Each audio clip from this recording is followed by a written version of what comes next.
Okay, so we're going to start with recording. We're going to be recording a training that we are going to be implementing with one of our learners, ROT. So I am training Ellen today on how to implement ACT, or acceptance and commitment training or therapy, using the ACT manual that we have at Bright. And we're going to be reviewing how to utilize this ACT protocol at the RBT level and implementation of ACT with our learners at Bright. Okay, so the things, Ellen, for today too, because this is specific to ROT, I'm going to go through a lot of examples that have to do with ROT. So it's not just a general overall training. It will be specific to ROT, but anybody watching this video will be able to consider how it could apply to their own learners that they might be working with. Sounds good. Okay, so I'm going to start, so it will kind of sound a lot of like me talking at you to start with, but you can interrupt at any point and ask questions. That's no problem. So I'm going to share my screen so I can show you file that we'll be referencing. So in order for today's training to be effective, not only for you, Ellen, but anybody watching this video, you want to make sure you have access to the ACT binder. So I made sure Ellen has a copy of the ACT binder. I have a copy in front of me, so I won't be sharing my screen to see it, but this is the one that is ACT for children with autism and emotional challenges. So acceptance and commitment therapy, is how it was termed more so in like its original use, because it kind of comes from more traditional psychology. So it started with therapy, but you know, as behavior analysts, we don't use that word often. So we say acceptance and commitment training or teaching, but same thing. So we want to make sure you have that binder. Now, Ellen, the binder that you have, I explicitly made that copy to be ROT's binder. Got it. That is one that you will use for ROT. Do not leave it at the house. So normally we would leave materials at the house, but it will get lost to ROTs. They lost our Kindles before. Like, it's just, you don't want to leave your stuff there. It's, as you know, it can be hard to find some things. So that is a binder that you can keep with you, that you will bring with you to every ROT session. And so that has, just kind of orienting you to the binder, has the beginning of the binder. Like once you open up the binder or the book, it has the first several pages is really an introduction to ACT. It is meant to be able to be read by a non-behavior analyst, but with an understanding of behavior analysis, it will make even more sense as you read through it.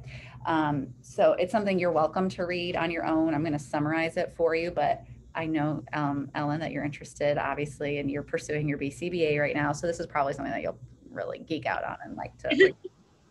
So you're welcome to read through that, because it does walk you through what ACT is, an introduction. It walks you through different pieces, components of ACT that I will train you on today. But it's kind of cool. It just gives you more information. It talks a little bit about a relational frame theory, because that's what ACT is based off of. I'm not going into RFT or relational frame theory today. There is a separate training on that, however, Ellen. So you're in a good place if you want to continue to learn more. But it really walks you through all the different components.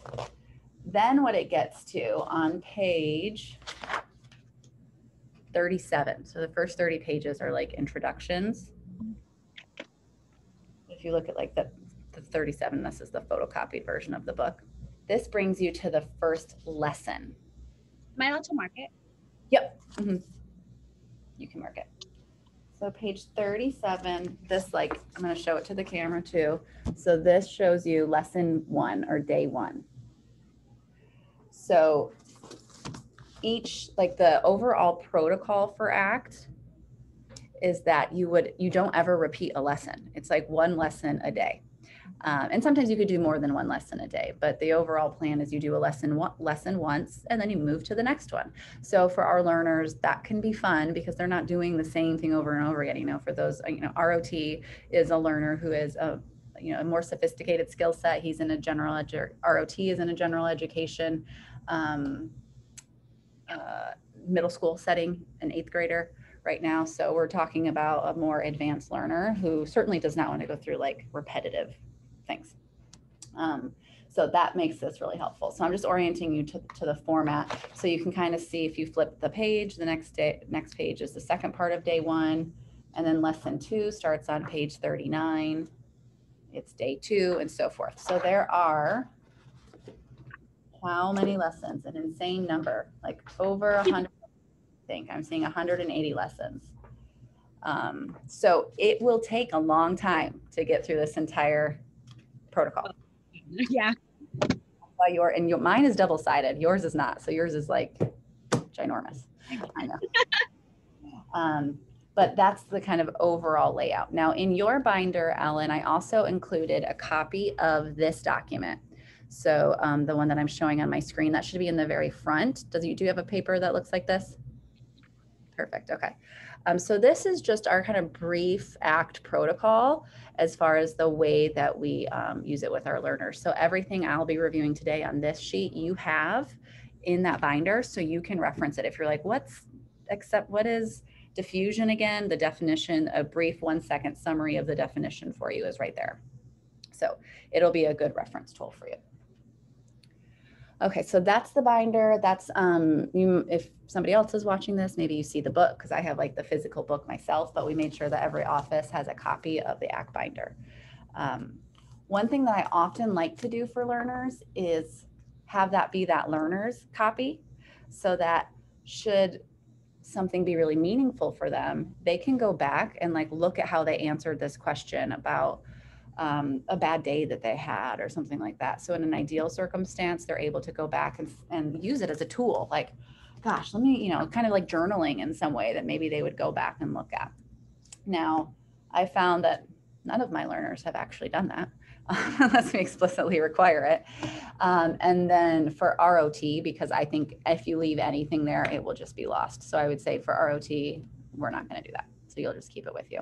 But it is something that ROT can have access to when you're there. So if ROT wants to look back at it and say, well, what did we do yesterday? Be like, remember, this is what you said yesterday. Or you'll see as we go through these lessons are cumulative in that they build upon each other. And so there will ultimately be like a lesson that teaches, or he goes through and talks about something he values as an example. Well, several lessons later, there may be a reference to those stated values. And if ROT can't remember what was the stated value, you can go back to, well, remember we talked about that last week. Let's go back and look what you wrote down or what we wrote down, that kind of thing. So it's always something you can reference. I do have a question. So last week, I know when you introduced this to me, we told ROT like, oh, we don't have to write it down, or he doesn't, or they don't have to like draw whatever is in it. So if we don't have something to reference to, or can I just like jot down like a quick You can note? write it down. Yep. Okay. You can write it down. Yep. So that'll be in our, and that is the case as we kind of go through this. Kind of getting ahead of myself. We'll cover more of that, but it is the case that this is not meant to be anything aversive or like another demand. Like that is not its intention. So if at any point we need to modify the response requirement for the learner, for ROT in this case, in order for it to be more functional and to actually get the point of it, no problem. Like we're not working on handwriting or writing. It's just understanding the concept, but it is helpful to have like a permanent product of it when possible. So because that's ROT's binder that you have, you're welcome to write on it. What you could also do, it's too many pages to do sheet protectors. I'm just thinking aloud.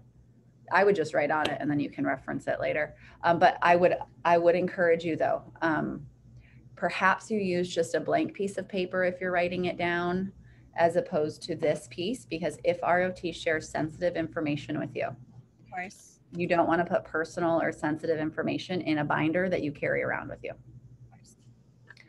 So sometimes if it's something like, there's some lessons in here that are literally not sensitive in nature at all. So you could write directly on them. Okay. Or you could just use a plain piece of paper and when you're done, you throw it out. Okay, sounds good. Or like, can I keep like just like a Post-it?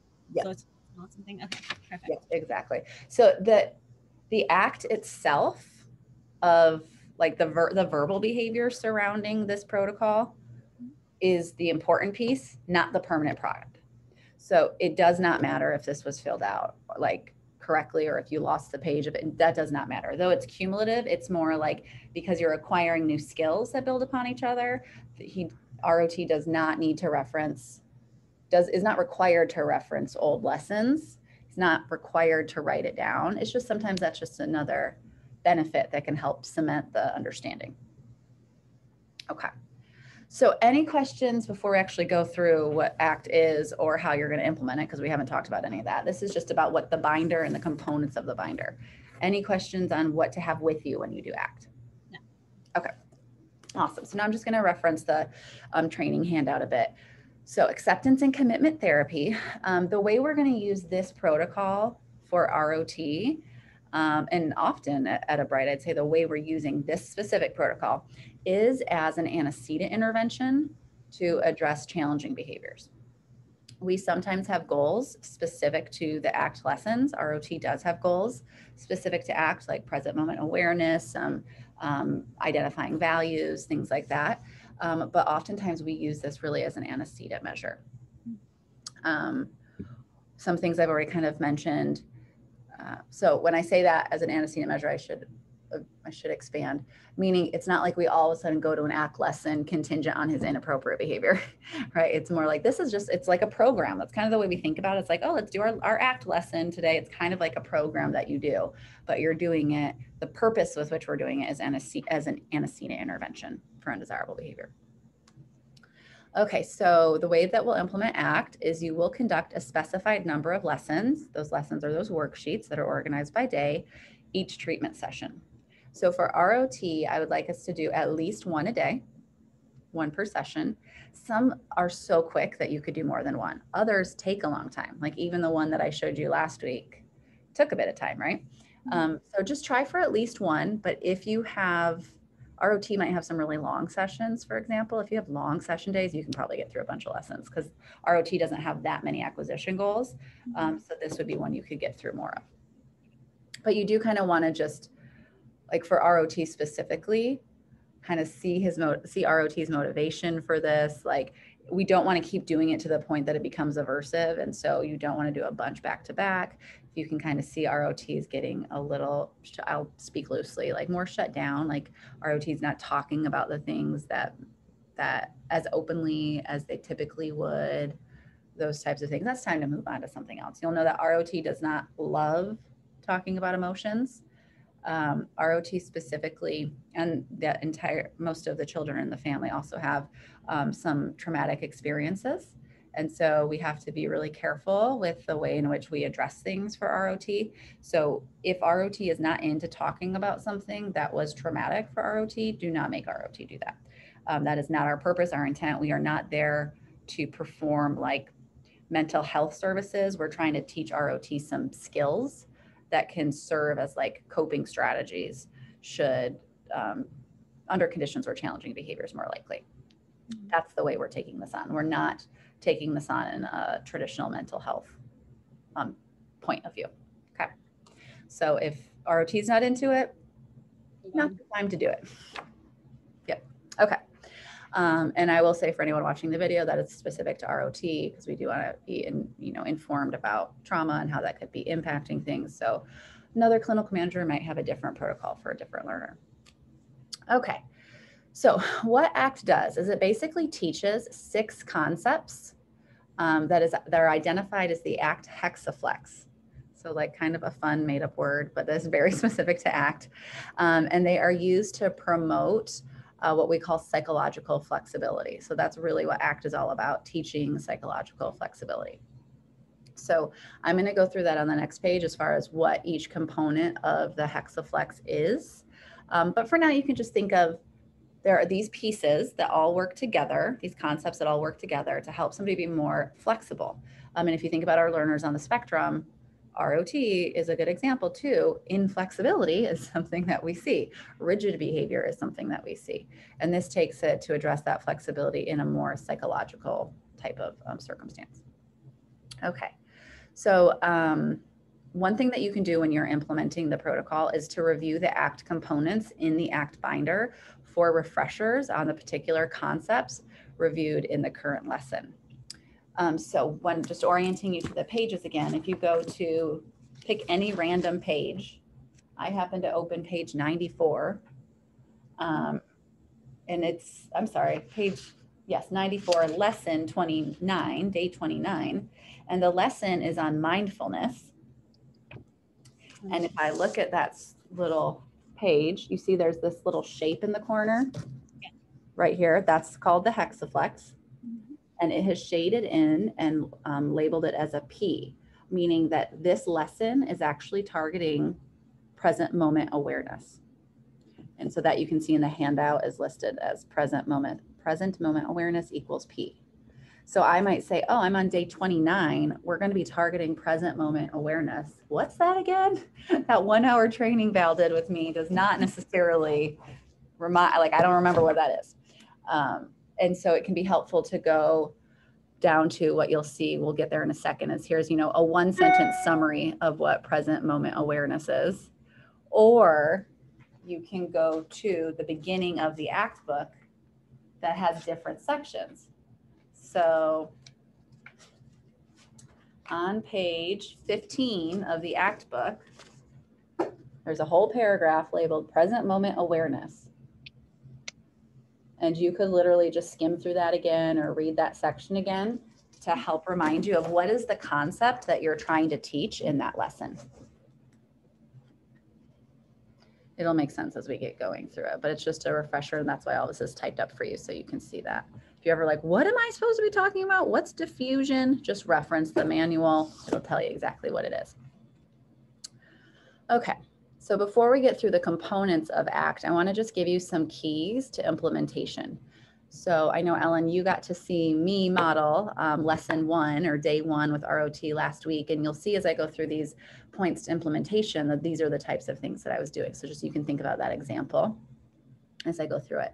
So one thing to note is you do want to talk through different examples and provide various examples, like different examples as it relates to the learner specifically. So you're going to see, you're not just going to read these lessons. You're going to kind of you're going to read something as like the jumping off point of the lesson. And then you're going to go through lots of different examples. You're going to say the same thing in different ways to provide more clarity and opportunities for generalization. So you're going to say that major statement, whatever it is, we'll do that in the role play, and then elaborate upon it. So the reason here is we really think about this as like multiple exemplar training. Like how many different examples can we give to ROT to kind of connect the dots for ROT to be like, oh, that's what she's talking about. Oh, okay. To check for understanding. So this implementation of the protocol is like a conversation, as you saw. Like we're talking about things back and forth. That's what it is. Very naturalistic. So then the other piece is to give learner specific examples. So sometimes a learner may not want to talk about their own specific examples. So you could always start with like hypothetical examples that you happen to know of. As you get to know ROT more, you will know what examples are appropriate for ROT. Like, well, remember last week when your brother came in and did that? Remember how that made you feel and what'd you do about that, right? So you'll pull in those examples that you've actually experienced with ROT yourself, or based off of some of the targets that are in ROT's acquisition. Like we've got some social problem solving targets where I'm adding in specific situations for ROT. You can pull from those too. So try to make it as specific to the learner because that's how it will really kind of draw home for ROT. Questions so far on that? Okay. When you are implementing this too, you want to provide real examples from your own life, especially those that may be related to situations in which the learner struggles. You want to do that to make the conversation more genuine, and it will really assist in rapport building. So in order for, even as an interventionist, right, as an RBT, you have to have good rapport with your learner in order to be an effective instructor. And that's the case for ACT too. So one way to build rapport, particularly with ROT, is to share information about yourself. ROT is longing for a connection. Like when those kids, both ROT and his brother and the sibling, CHT, they're like, can I have another interventionist, please? I need more people. Like they didn't have sessions for a while. And they're like, when are you getting me somebody? They love the connection and the emotional connection with their team. So this is a way to really build rapport. And the more you open up to ROT, the more ROT will open up to you, right? So using some examples from your own life, that is also what makes it genuine. So you saw me do that when I was talking about my dad passing away and moving across the country and things like that. I do those types of things and they're genuine. I'm not making them up. Those are things that actually happened, because then, you know, ROT is going to feel that genuine like example and will be then more willing to open up too. Now that said, you are in absolutely no way required to share personal information about yourself that you don't feel comfortable with. So you do not have to. And there may be many circumstances where you're like, if I go that route, I can't do that right now. So you can make something up. It's fine. Like, I'm not saying you have to like totally open yourself up to that. Be considerate of yourself and your needs as well. So you can make something up. But if you're doing that, try to do it in a way that's genuine, or try to even like reflect it back to, like, if you're going to make something up, make it up about something that ROT could relate to. Yeah. Does that make sense? So something, yeah. So do not, there's like no quiz on if this is like your actual personal life. You could, whatever you want to make up is fine. But the point is that the more that you can share, and there are plenty of things in the ACT binder that are like, what's your favorite food? What's your favorite music and things like that. Those are the things where like, share the real stuff, unless it's anything you don't feel comfortable sharing. Of course, it has to be appropriate, and you know, I don't have to say that, but share those real things, because that will help build and establish rapport. Okay, any questions on that point? Okay. Do not, it's okay. Do not simply read the lessons as stated. So these phrases and statements are meant to be starting points for conversations. So I think about like lesson 1 that we did last week, day 1. Well, I feel like I didn't even see this page. There's 7. It just looks different.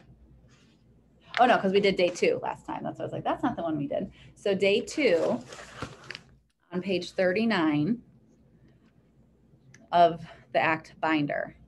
Okay. So this one says, I'm just going to model it for you. This is the one we did last week. Sad or painful experiences are a normal part of life, one that every person experiences at some point. These may include things that happen at home, at school, with your friends or family, or anything else that is difficult for you. So I read that aloud, and then I paraphrased it. Then I said it again in a different way. Then I had that conversation. It's like, you know what? You understand what I'm saying? Like, it means like everybody feels sad. Everybody feels pain. That's totally normal. And sometimes you might feel sad or pain when you're at home. Maybe you're even on the Zoom at school, you're feeling that way. Or you're at your job and you're feeling that way. Or maybe, you know, I know you go to church ROT, so maybe there you're feeling sad. Other people at church may have had a bad day too, and they're feeling sad. So that's how you take that one sentence, couple sentences, and then elaborate upon it in a different way. If you just read it, then it's just like a book on tape, right? It doesn't have that cooperative feel to it, exactly, that connection to it. So again, you read it, and then now I always have to read it the first time because I have to know what I'm supposed to elaborate upon. So I always find it helpful to like read it and then elaborate.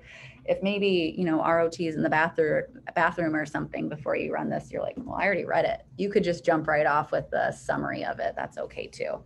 But the point is, don't just read it. Make it a conversation. Any questions on that piece? Okay.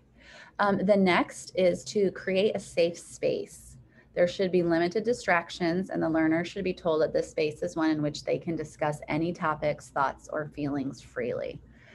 So that's important. So I would never typically want to run this, like if I think about ROT's house, you don't want to run it with like the door open and like 3 siblings in the room with you, right? There's no privacy there. If ROT is talking about things about ROT's siblings, he may not want to talk about it when, you know, CHT is right there.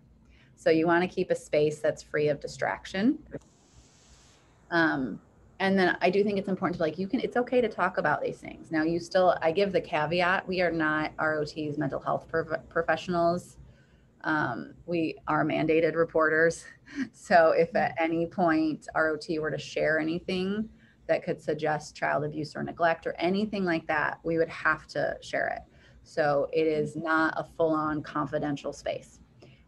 So I mentioned, you saw me say that to ROT. I was like, you can tell me anything, unless it has something to do with like safety or anybody getting hurt or anything like that. Those are things that I have to share.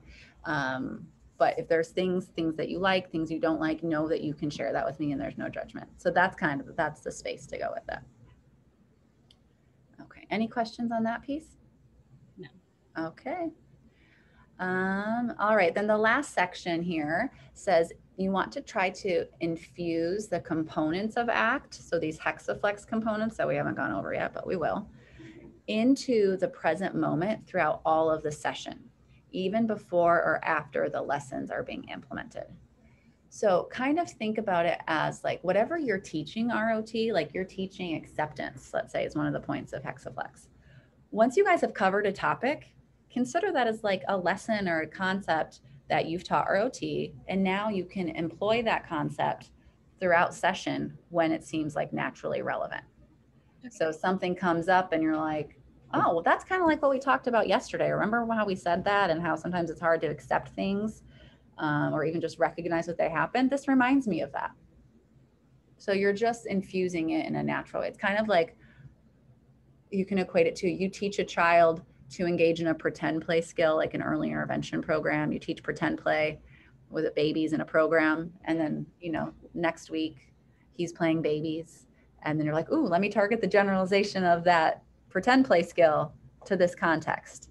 Yeah. It's the same idea with infusing like the hexaflex components. You're just targeting the generalization of that concept across other components of the day.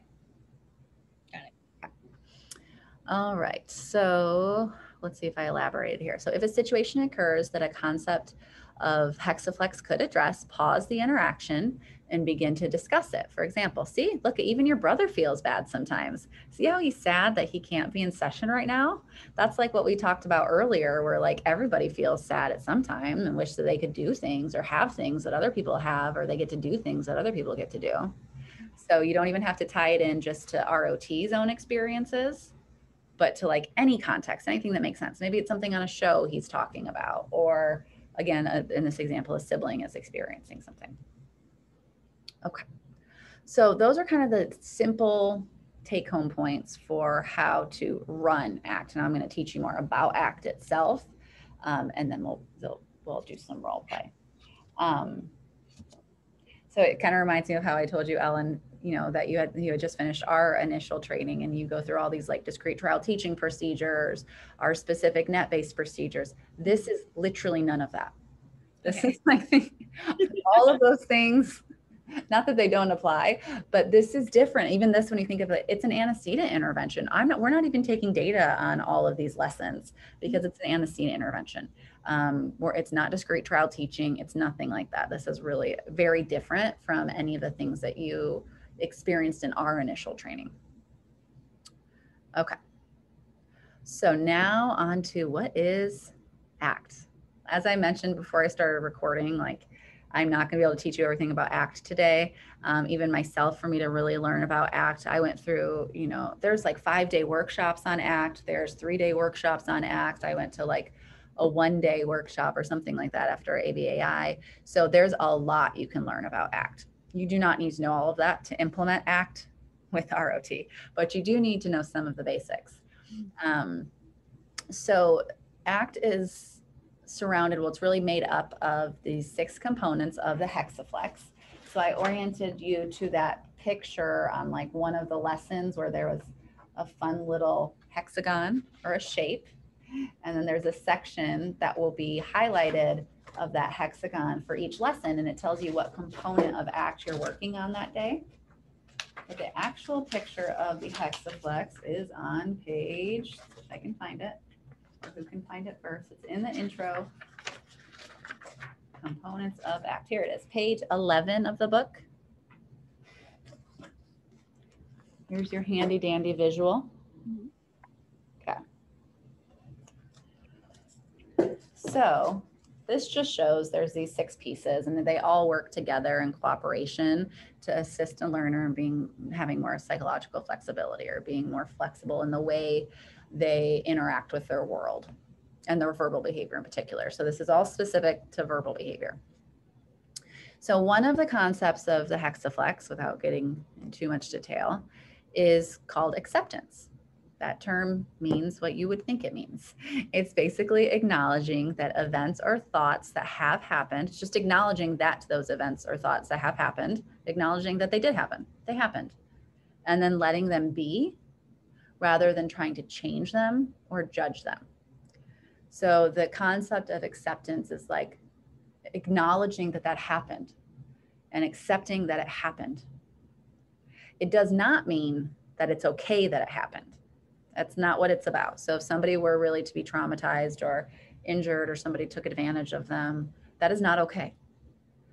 But the idea of acceptance is to say like, but it happened. That's it. It's just accepting that it happened. It's not trying to get in your head. Like even what ACT is all about is like get out of your head and into your life. Like don't let your verbal behavior make you miserable. And this is one piece of that is like, don't try to change what happened. You can't. It happened. Don't judge it because that doesn't help. Just accept that it happened. And so that's something that some of these lessons will go through. It's just, again, like that happened. That happened. It's one of the things like just saying, no, it didn't doesn't mean that it didn't happen. So I won't belittle that point, but you'll just see if you have that idea in place that you can see how it addresses it. Like the lesson 2 that we did last week was targeting acceptance. So it was simply, we were talking about like, yeah, that happened. Something that made you feel sad, that happened. The next lesson that you'll do, day 3, also targets acceptance. And this is just like, tell me how your body felt when you were like feeling sad. And it's just acknowledging that it happened. So that's that component of acceptance. Any questions on acceptance? I know this is a super brief one, but okay. Diffusion is the next one. So diffusion is understanding that thoughts are just thoughts. They are not truths and they are not facts. And you want to, with diffusion exercises, you're putting space between yourself and the thoughts that you're having. So this will be something you'll do later on in the lessons, but it's basically understanding that thoughts are just thoughts. The interesting point is that we as like verbal creatures have made our verbal behavior so powerful that it can bring with it a bunch of emotion. Mm-hmm. So if you just say the word chair to yourself in your head, like say chair. Okay, it's just a chair. Okay. I'm going to use a word so this might be sensitive, but I'm going to use a word that to me, when I say it, brings up emotion. So not that I say it, if I hear anybody else say it, it brings up retard. If I say that word to me, I get flushed, I get upset, it brings emotion for myself. But those are just thoughts. That word is no different than the word green, is no different than the word chair, is no different than the word phone in like an ACT arrangement. So diffusion, what we do is try to take the power out of the words and make them just be the words. They're just thoughts. They're not what's true. They're not all the feelings that you put there. They're just words. And so there are lots of different diffusion techniques that ACT will teach to help ROT or learners like start to diffuse from the power of those words. If you even think about it, if you say the word, like if you say chair, you're picturing a chair. Now say chair like 50 times fast, you stop even picturing a chair. It loses its power. It's now just a funny sound. Mm-hmm. Right? So it's the same idea. That's what these diffusion techniques go through. Okay. Any questions on what I mean by diffusion for now? Okay. The next one is present moment awareness. This one I think people are more aware of now if they think about like just being present to what's going on, like the mindfulness components kind of fall within present moment awareness. So this is just, it allows us to experience what is happening now rather than hold on to what happened before or might happen in the future. So present moment awareness is really just being present to right now. So I could still be thinking about the way I felt when I said that R word that I didn't really like, or I could be present to the fact that I see Ellen's face on the computer and my cup is right there and I'm talking to a Zoom recording. And that's just being present to what's happening now. Not thinking about, well, okay, I had to switch our training time today. So now that kind of moved where I'm going later and what time am I doing my next session and how am I going to get this done? I'm doing all of that. I'm not really present to the training for Ellen. which is not helpful to Ellen. So it's the same thing of like teaching ROT to be present to what's happening right now. Don't still be mad at your mom for what she took away from you yesterday. Be present on like right now, you're here with me, ROT, and we're having fun playing a game. Or be present to the fact that right now mom's cooking you dinner and she's smiling. Be present to that. Don't be present to the fact that you lost your phone yesterday. And so those are the things, just kind of pulling ROT back to the present moment, and that with that will come like some different just kind of calming exercises and things like that. Okay, any questions on present moment awareness? All right. Self as context is the next one, which is very confusing and often hardest for people to understand. So I won't dive into it in too much detail, but it's basically the concept of having a sense of self and realizing that our perception of ourself is often skewed as a result of the stories we tell ourselves. So this is the case for like ROT too, right? So there's a good visual that shows like somebody walking around with like a chair on their back or a bag on their back full of all the stories they've told themselves. Like, I'm stupid. I can't do that. No one will love me. I'm broken because of my trauma. And then that's how they start to identify themselves, or they identify themselves as like, that was me, but now this is me. And they're themselves in different ways at different times.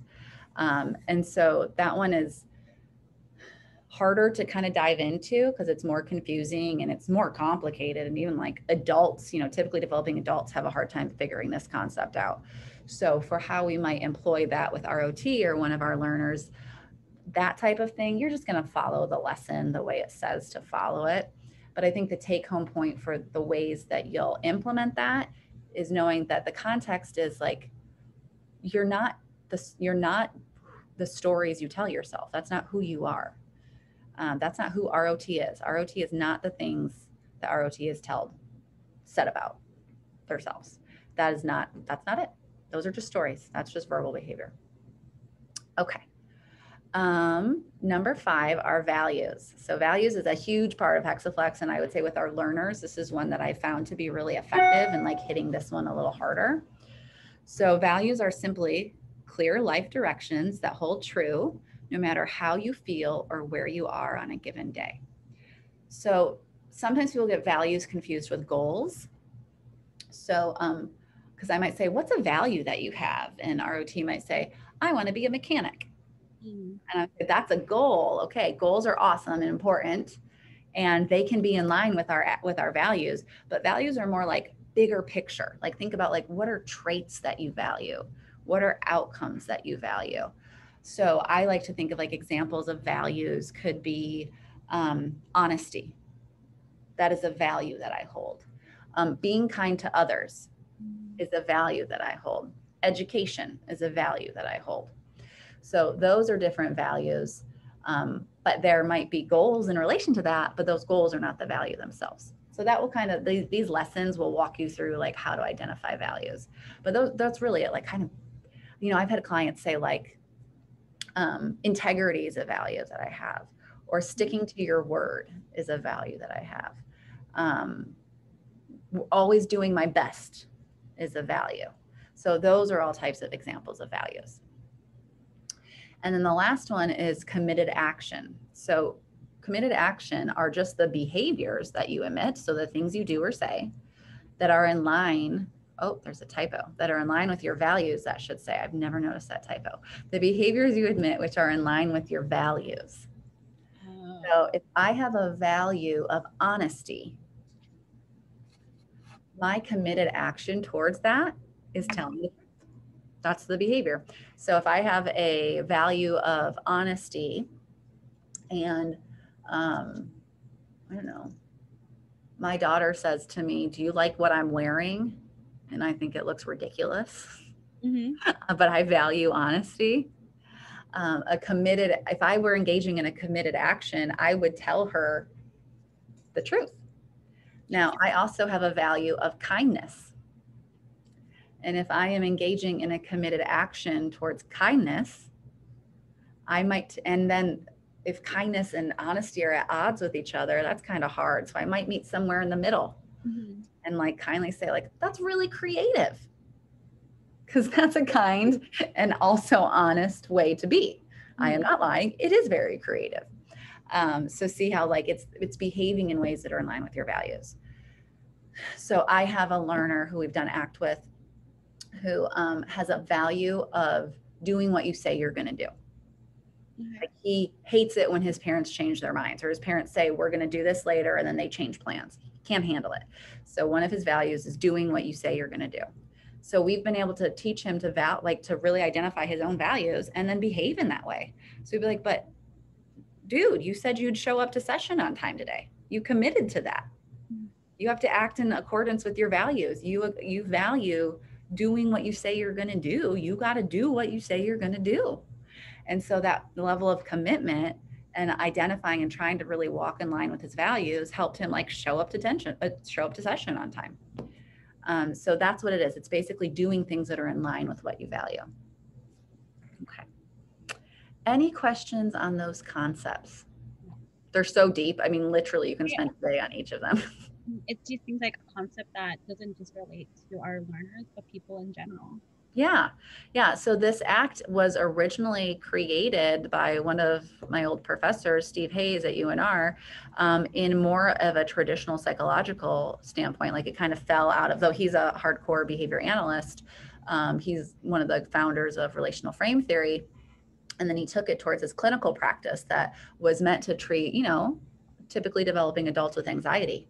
And so that's where it really started. And now it's kind of morphed its way and changed into all of these ways that can help learners. And I think ROT is a learner who, um, you know, psychological inflexibility is impacting ROT's life as far as the way being rigid and seeing things a certain way and thinking he can't change his behavior. He has no different future as a function of what happened to him in the past.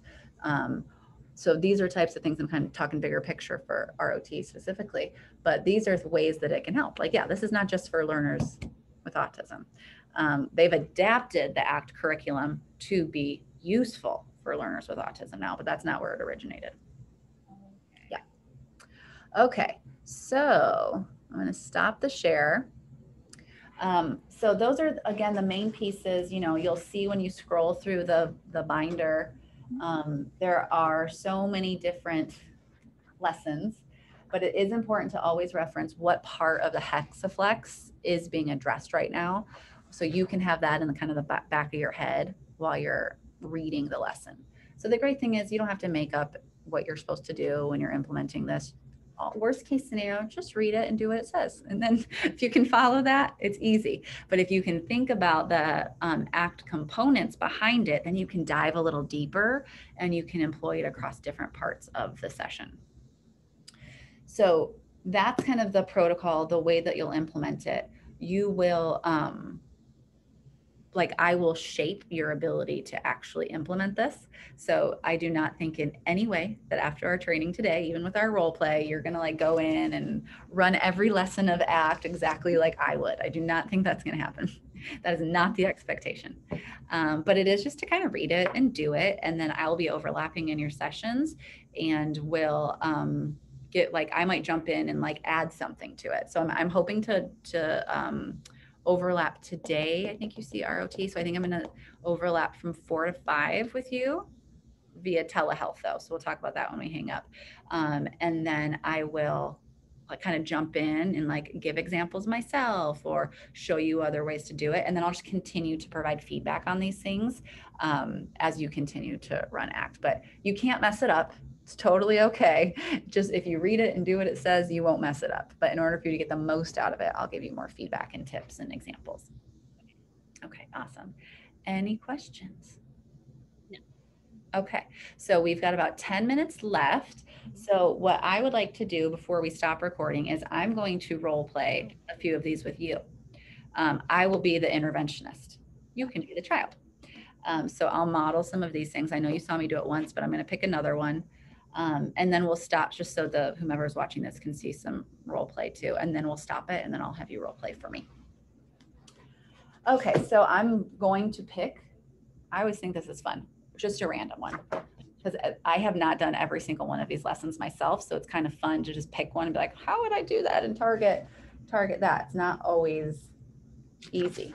So I'm going to go with day 33. This is on page 101 of the binder. I'll wait for you to get there. Got it. Okay, so by looking at this page, day 33, it says let it be is the title. What component of the hexaflex are we going to be targeting?